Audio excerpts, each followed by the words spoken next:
Di ruang penempaan, sekelompok orang duduk bersama lagi. Meskipun gambar di tangan mereka sama, mereka tidak terburu-buru. Saya melihat seorang lelaki tua berdiri. Yah, kita semua ingin lulus ujian ini. Mari kita bergabung. Kami membutuhkan banyak waktu untuk memalsukan setiap materi. Jika kami menghadapi masalah, akan membutuhkan waktu untuk menemukan cara untuk menyelesaikannya. Kami tidak perlu membuang waktu untuk hal-hal sepele ini. Dengan lebih dari 170 orang, pasti tidak akan memakan banyak waktu untuk menempa bagian. Setelah menempa, bagian yang belum selesai akan disatukan, dan semua orang akan menemukan cara untuk menyelesaikannya. Keputusan, bagaimana? Di hadapan proposal lelaki tua itu, semua orang tidak terburu-buru untuk menanggapi, tetapi memandang orang-orang percaya di kuil penguasa cahaya. Tuan, bisakah kita melakukan ini? Terutama karena kesempatan ini terlalu langka, para guru dan siswa penempaan muda ini takut akan ada kesalahan, yang akan membangkitkan ketidakpuasan Lord of Light. Sekarang Lord of Light tidak ada di sini. Satu-satunya orang yang dapat membuat keputusan untuk mereka adalah orang-orang yang percaya di kuil Lord of Light. Orang-orang percaya dari Lord of Light menggelengkan kepala mereka dengan tegas.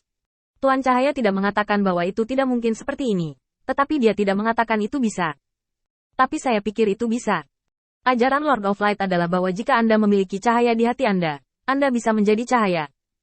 Saya pikir Lord of Light juga bersedia untuk melihat situasi di mana Anda bergabung. Tiba-tiba, ada ledakan sorakan di ruang tempat. Ini adalah pertama kalinya mereka mendengar tentang sebuah tes yang setiap orang dapat bekerja sama untuk menghadapinya. Kepercayaan diri semua orang segera meningkat, dan semua pandai besi bergabung. Jika mereka tidak dapat lulus ujian penguasa cahaya, mereka benar-benar tidak perlu mengharapkan peluang lain. Qin Yichen, yang kembali ke Olympus, tidak menganggur. Setelah menerima putaran pengobatan dari Sai Lao, dia memulai penelitiannya sendiri di aula utama cahaya. Dalam pandangan Qin Yichen, pandai besi ini tidak lebih dari pejuang. Akan membutuhkan waktu untuk mengolah mereka jika mereka ingin menjadi yang teratas. Ketika saatnya tiba, saya dapat memberikan beberapa sumber daya sesuka hati bagi mereka untuk melatih tangan mereka. Di masa depan, bahkan jika keberadaan Dewa Pandai Besi dikultivasikan, mereka hanya dapat melakukan pekerjaan logistik, seperti menempa baju perang atau tentara Tao. Ketika Qin Yichen menutup pintu, 1 hari dan 1 malam berlalu. Dia dengan santai melemparkan hampir 100 salinan cetak biru senjata ke Sai Lao, yang menjaga di luar pintu. Sai Lao, berikan ini kepada Zeus dan katakan padanya bahwa gambar 30 senjata perang di atas salah. Aku sudah memperbaikinya. Desain gambar 31 hingga 79 salah. Cara mencapai tujuan desain. Senjata yang tersisa pada cetak biru dapat ditempa. Sai tercengang. Tuan Cahaya, mengapa ini? Qin Yichen menatap kosong ke arah Sai Lao. Kenapa kamu begitu bingung?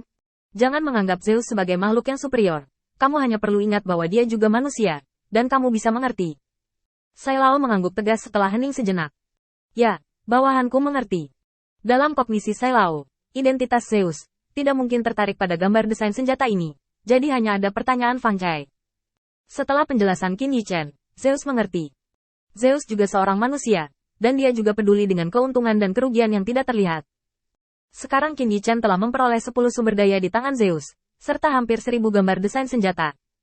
Setelah begitu banyak manfaat, penguasa cahaya belum mengungkapkan kata-kata yang agak tidak masuk akal. Mengirim versi yang lebih baik dari senjata ini sekarang adalah untuk memberi Zeus sinyal untuk berdagang.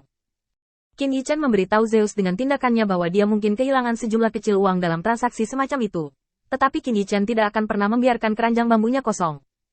Sai Lao menerima pesanan dan mengirim cetak biru ke kuil Zeus sepanjang jalan, dan mengintip keluar kuil. Zeus tampaknya sedang mengurus sesuatu yang penting, dan terdiam lama menuju peta Xinghai. Sai Lao juga menyela pikiran Zeus, memilah pakaiannya secara diam-diam, dan berdiri dengan tenang di luar aula Zeus, dengan tenang menunggu panggilan Zeus. Di kuil Zeus, yang tampak damai, ada arus bawah saat ini. Apollo, Dewa Cahaya, mengirimkan suara kepada Zeus berulang kali. Lord Zeus, angin ini tidak dapat dipercaya. Saya telah menipu informasi dari Poseidon, Dewa Laut. Angin sama sekali tidak setingkat Dewa Liar. Dibandingkan dengan kita, 12 dewa utama tidak jauh lebih buruk. Ksatria pasangan. Tidak mungkin menang melawannya. Aku juga meminta Lord Zeus untuk berpikir 2 kali. Jika orang seperti itu menunggunya tumbuh dewasa, itu akan sangat sulit untuk dihadapi. Apakah Lord Zeus benar-benar ingin membiarkan orang kuat seperti itu bangkit? Apollo, Dewa Cahaya, sama sekali tidak menyukai Qin Yichen. Untuk tujuan publik dan pribadi, Apollo, Dewa Cahaya, rela membiarkan Qin Yichen berkembang dengan nyaman. Yu Gong, Qin Yichen, dan Lu telah melihat konfrontasi. Ini jelas bukan cara yang dapat digunakan oleh dewa liar. Dia jelas memiliki kekuatan seperti itu, tetapi dia bersedia menaklukkan dirinya sendiri. Jika Anda ingin mengatakan bahwa tidak ada tujuan, Apollo, Dewa Cahaya, akan dibunuh. Tidak akan percaya. Yuzi, formasi sihir yang tidak bisa dia pecahkan sendiri, dapat dengan mudah dipecahkan di tangan Feng, membuatnya kehilangan muka di depan orang-orang percaya, dan dia tidak boleh membiarkannya pergi begitu saja. Saya juga meminta Lord Zeus untuk berpikir 2 kali tentang memelihara harimau. Zeus menatap peta bintang dan terdiam lama. Alasan utamanya adalah bahwa Apollo, Dewa Cahaya, memiliki kesetiaan yang sempurna kepadanya. Tetapi pada saat yang sama, Feng, sebagai pelindungnya, tidak dapat dengan mudah menyerah. Zeus sedang memikirkan bagaimana mengatur hubungan antara keduanya. Setelah menunggu selama 1 jam, Zeus tiba-tiba mengirim pesan ke Apollo, Dewa Cahaya. Bahkan jika dia punya ide, aku bisa menghancurkannya sampai mati. Saat ini, saya pikir yang paling penting adalah menaklukkan para pemberontak itu. Feng dapat memainkan peran besar. Juga, kurasa angin tidak jahat padaku. Setelah berbicara, Zeus berbalik dan menginstruksikan Sai Lao keluar. Masuk. Sai Lao buru-buru memberi hormat kepada Zeus, dan setelah upacara, dia dengan hati-hati berjalan ke aula, menghadap Zeus seperti kentut pelangi. Saya telah melihat Lord Zeus, dan saya mendengar Lord Guangzhou memuji Lord Zeus untuk keagungannya.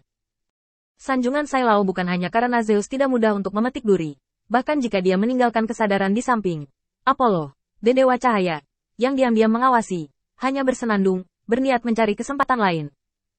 Akan berurusan dengan Sai Lao. Zeus memberi isyarat. Masuk dan duduklah. Mengapa penguasa cahaya memintamu untuk datang? Sekarang di antara semua orang, hanya ada orang tua ini yang membuat Zeus paling peduli. Makhluk yang dapat menyembuhkan tubuh dewa tidak boleh diabaikan.